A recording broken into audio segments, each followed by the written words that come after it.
The Trident II can carry multiple independently targetable re-entry vehicles, each with a nuclear warhead. Typically, it can be equipped with up to 8 warheads, each with a yield of around 475 kilotons, although it typically can carry up to 14 warheads, depending on the configuration and the mission requirements. This makes the Trident II one of the most powerful and flexible delivery systems in the US nuclear arsenal.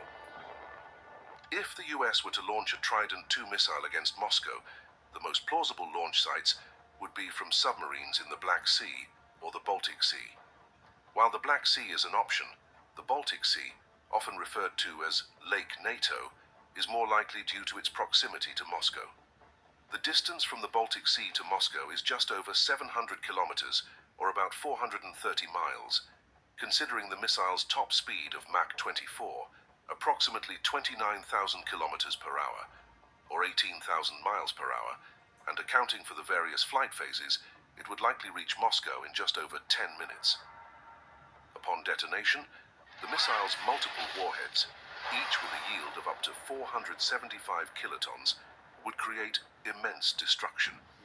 The initial blast would generate a fireball with temperatures hotter than the sun, vaporizing everything within a radius of several kilometers. The shockwave would flatten buildings and infrastructure over a wide area, while the intense heat would ignite fires causing further damage. The electromagnetic pulse, or EMP, generated by the explosion would disable electronic devices and communications over a vast area, compounding the chaos.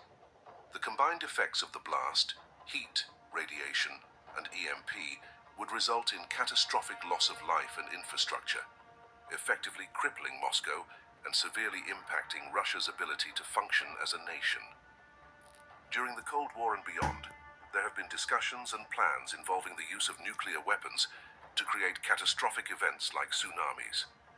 One such Soviet project, codenamed Lavina, meaning avalanche, aimed to create an artificial tsunami using a massive explosion, intended to cause significant casualties and damage to coastal cities.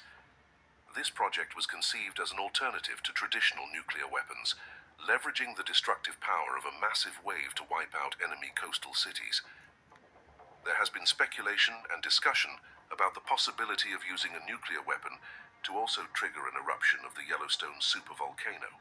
However, scientific consensus indicates that this scenario is highly unlikely. The energy required to trigger an eruption far exceeds what a nuclear detonation could provide.